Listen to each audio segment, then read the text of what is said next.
Good morning, Coach Frazier. Pat Freeman from the Buffalo Criterion newspaper. How are you this morning? I'm doing well. How are you, Pat?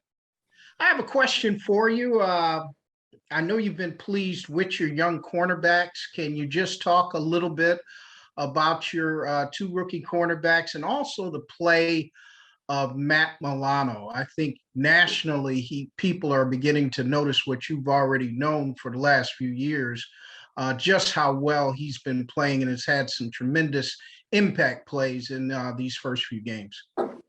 Yeah, with the young corners, both Kaiir and Christian, they've done a terrific job for us. I mean, Pat, you've been following the league for a while. You know how challenging that position is for any player, less on a rookie playing corner in the National Football League, where you're going to have that bullseye on your chest early on. And I think our guys have done a good job of withstanding some of the pressures of being a corner and then being a rookie at the same time. Now, we've kind of rotated them both to kind of bring them along. And I think that's been beneficial. But their preparation and the way they practice has really led to the success that they've had on the field. And, you know, we probably wouldn't be where we are as a defense without their contribution, a positive contribution. Because early on, you know, you're thinking that they're going to be targets. You have an idea, at least you're hoping they're going to be able to hold up, but you really don't know. But they've both done a terrific job, so we're very proud of them. And they're learning every single day of practice, learning every game that they play in, and just keep fouling that away. When it comes to Matt, I think you're right on when you say people are discovering what we already know. I mean, he's a terrific football player, outstanding linebacker, one of those hybrid types that everybody's kind of looking for, a guy who can cover, he can play the run game, he's a good blitzer, he's just an all-around, you know, good player for us, a Swiss Army knife in some ways, because we can use him in so many different ways. So we're fortunate to have him. There never is a mismatch when he's on the field because of his athletic ability and the way he prepares. He studies hard. He's a coach's dream in the way he comes to work every single day. So a combination of having Matt Milano along with Tremaine, that's a great combination at the linebacker spot for us. Thank you, Coach. You're welcome. Hey, Leslie, John Morrow, how you doing? Hey, John, how are you?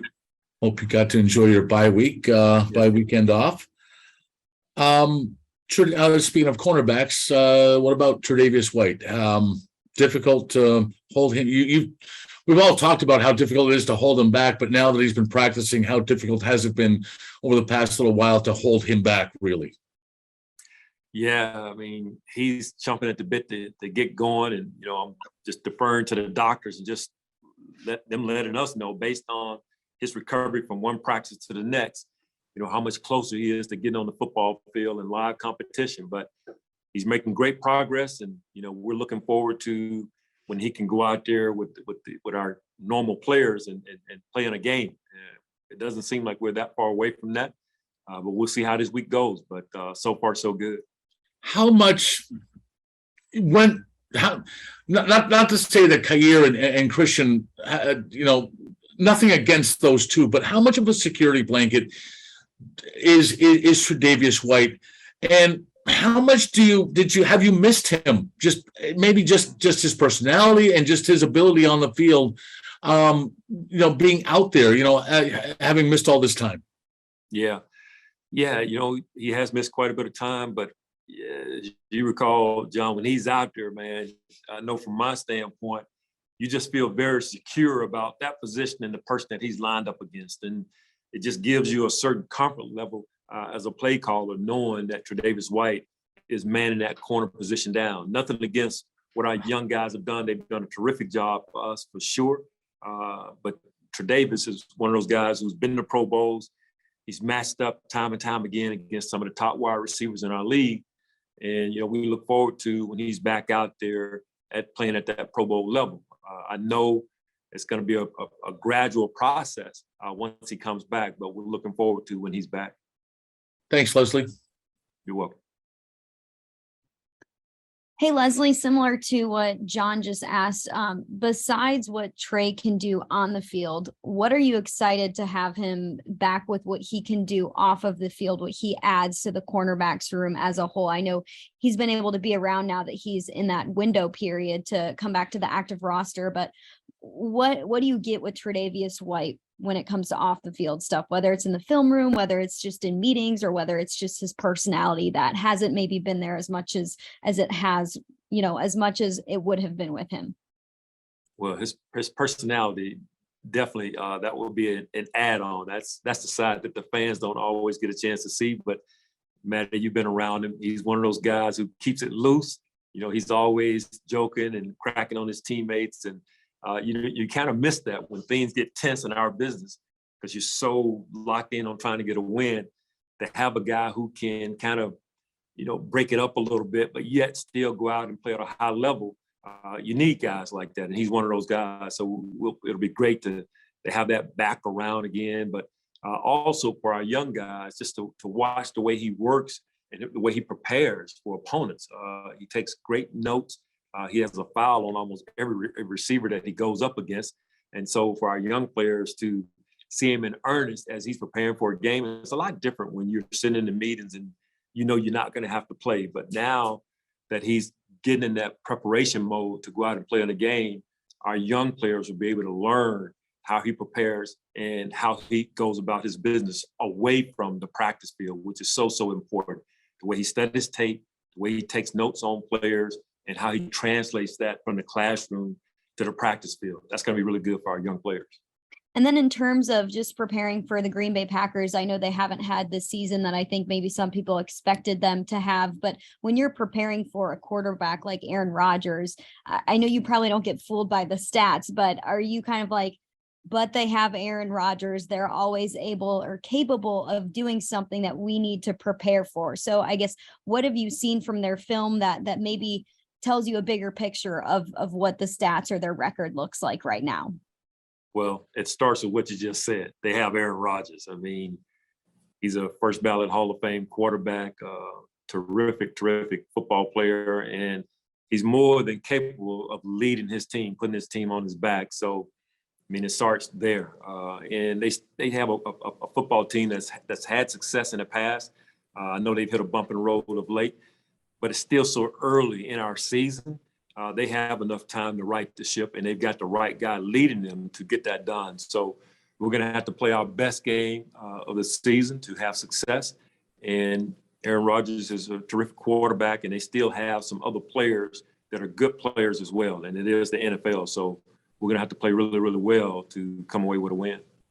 Thanks, Leslie. You're welcome. Good afternoon, Coach Frazier. George Radney, Challenger Community News. How you doing this afternoon? I'm doing well, George. Doing well. Question today is, how do you get the guys refocused, since most of them have most likely been out of the building for over a week? How do you get the guys refocused and get them ready for the Green Bay Packers? I think, George, we have a pretty mature group, it seems.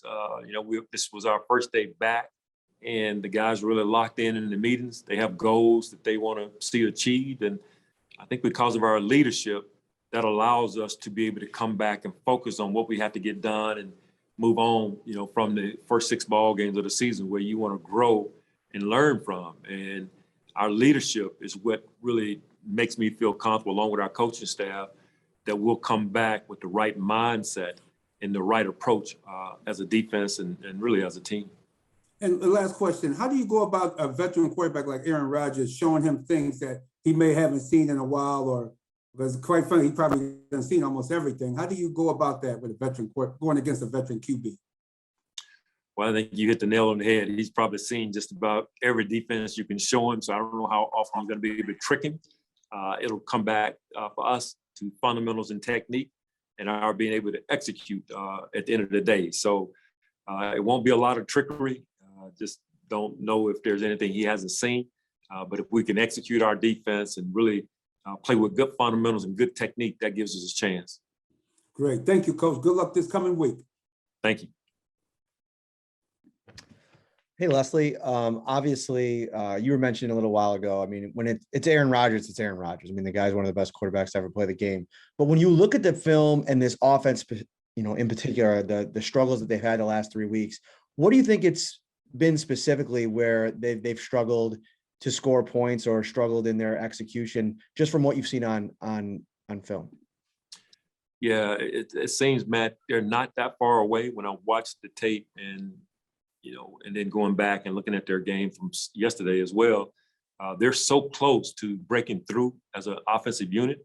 And so they're capable. It's just a matter, and this happens to teams at times where you get in a little bit of a rut and you just need things to begin to click to really hit your stride. And they strike me as a team like that. They're not far away on offense from an offensive explosion.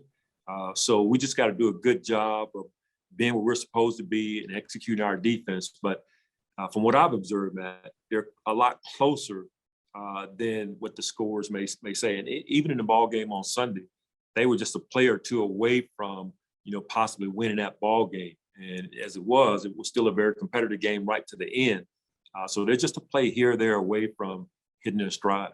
Mm-hmm. He's been sacked, Aaron, 15 times this season. He was sacked 30 all of last season. Is that an area where you feel like when you evaluate their team, gives you the best chance to win every week when you pressure and sack the quarterback, but to be effective up front across your defensive line in this game? Well, that's always for us an ingredient for success. We're always pushing, our defensive line to be the very best that they can be every single Sunday. And that's no different this week than any other week. We need to get high production from our defensive line in order for our defense to really achieve its goals. So we're going to need our defensive line to play big against Green Bay and their offensive line. And that's one of the keys to our success every single week. Did you buy Von Miller a beer after the Kansas City game? Oh, man, he deserves whatever. He's done a terrific job for us. Thanks, Leslie. Appreciate you. You're welcome. Coach Frazier, Mookie Hawkins, Buffalo Sports 1080. How you doing today, sir? Doing well. How are you? I'm doing great. How did you enjoy your bye week? It was a good bye week. Mookie had a chance to get away a little bit with the family, so it was a good, restful bye week. No doubt, Coach. Much deserved, much deserved. We didn't get the opportunity to talk to you about that great win out there in Kansas City, but just care to run us back to that last possession and, just run us back to that last sequence on defense there. Well, in a situation where they need a touchdown to win the game, which always helps versus a field goal, and you have a strategy that you've worked on throughout the week, and you hope that you'll be able to execute it and go out and get the results that you have hoped for and practiced towards throughout the week. And in our case, it happened just like that. Taron Johnson and our defensive line, along with Matt Milano, did a terrific job of setting the table for Taron to be able to come up with a game-clinching interception. But there was a lot that went into that, and a lot of it had to do with what Bond did as a pass rusher, and then what Matt did coming around to secure Bond's inside move on their offensive tackle. And then you still need players to make plays. And Taron Johnson did what he's been doing in practice, intercepted the pass and had the wherewithal to go down just to secure the catch and go down, game over based on that. So a great sequence of plays. It started, okay, as you know, the first play, we get I think it was a holding call or DPI in the secondary. And so, you got to kind of reset. And fortunately for us, our guys did that. They didn't get down about the first play, came back and came up with a big play for us. Absolutely, Coach. That was a great catch by Taron there. But guys like Shaq Lawson and Jordan Phillips, how instrumental has they been the first 6 weeks? Man, so happy that both of those guys came back to Buffalo. They have been really, really good for us. And Shaq, it feels like never left. He's hit his stride. He's given us great pressure on the quarterback, done a terrific job in the run game. And when Jordan's been out there, he's been a dominant player, just like he was, before he left. He was the same way on the inside. So we're very fortunate to have them back. And the fact that they wanted to come back to Buffalo speaks, volumes to this culture and what we have here. So we're fortunate to have them back. Coach, one more, man. Now, number one total team defense, number one in points allowed, number one rush defense that nobody's talking about. How does this defense get better, Coach? How can this defense get better? Yeah, I mean, there's always room for improvement. Look, and that's exactly what we talked about in our defensive meeting this morning. We just want to continue to grow fundamentally, where we're getting better at using our hands, getting off of blocks. We want to continue to do a good job from a technique standpoint as well. We want to continue to work on our communication on the back end, along with what we do at the linebacker position, what we do up front. So there are areas that we can improve on. And, we're not even halfway through the season. So there's so much more football to be played. In our league, you want to be improving. You want to really be moving in the right direction when December rolls around. And I think our guys understand that. Appreciate your time. Good luck this week. Thank you. Hey, Leslie, Adam Benini, how are you? Hey, Adam, how are you doing? Good, thank you. I was kind of, Mookie kind of stole my thunder there, and it's bye week, it's kind of big picture time, but I'll follow up with that. I mean, I understand the constant need to try and improve, but where is the ceiling for this defense, and how far below it do you think you are? I mean, how much potential do you think you still have to get better, more specifically? Yeah, I think there's plenty of room for improvement. Adam, is like I said earlier, it's just so early into the season, only playing 6 games. So you got to believe and hope that you're going to improve, because teams are studying your tape. They're looking at what you're doing. They're trying to come up with ways to defeat what you're doing. So it's imperative that we do improve. We don't stay the same. And I think our guys understand that. And as long as we understand the importance of working to improve, and that includes our preparation from week to week, never like resting on our laurels, I think the sky is the limit for our guys. But you just got to always come to work every single day saying, I want to get better. And I think we have enough leadership where guys are looking at it that way. We have to get better, because if you don't, you stand still and people catch up to you. And just one quick follow-up. I think your description of Terran's interception against Kansas City kind of illustrates the point. But again, in the overall kind of big picture, and 6 games in, how you want to execute your defense, how much has Vaughn's addition changed the dynamic of what you're able to do on the football field? Well, when you have a first ballot Hall of Famer who's still playing at a high level when it comes to rushing the pass and playing the run, it just allows you, Adam, to do some things that you might not would have when it comes to maybe bringing 5 or 6 guys from a pressure standpoint. We're able to rush with 4 a little bit more than maybe we would have in years past. And his leadership in the classroom, his leadership at practice, all those things have been really good for us. But he's given us the ability to be able to rush with 4 and then mix in some pressures when we think we need to, not necessarily because the team is dictating that we have to. And that's a luxury in this league, to be able to get the kind of pressure we're getting with 4. And that's primarily because of Vaughn, but also the maturation of Greg Russo as well, and AJ and other guys. But Vaughn, he's the guy that's kind of leading that group. Thank you, Leslie. You're welcome.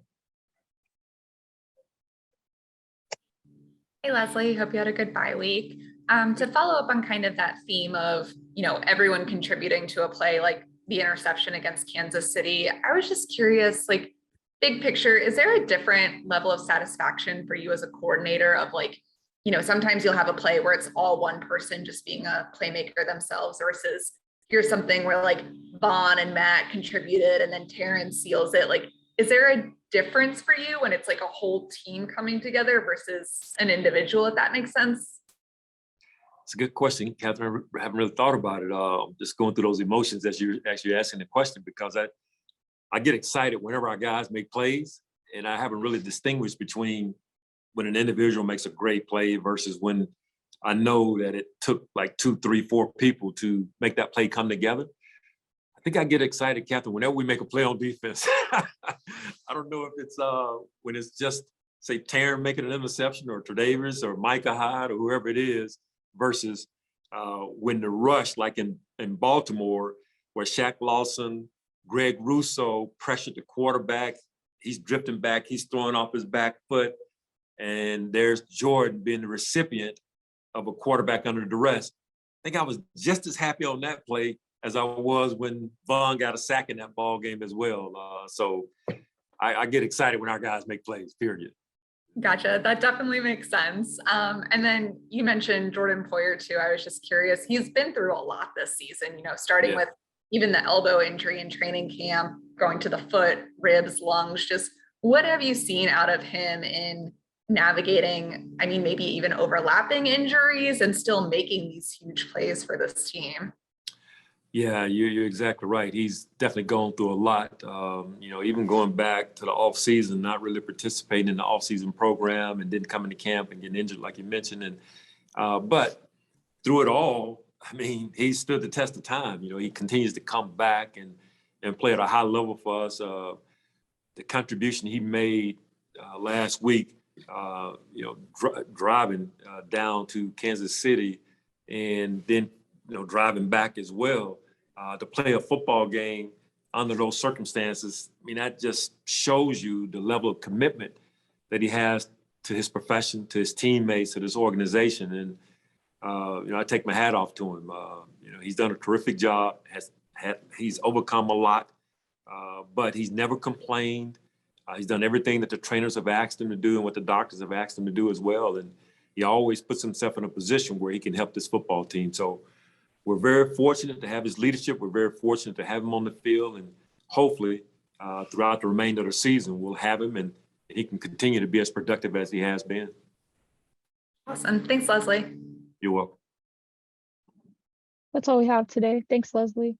You're welcome. Thanks.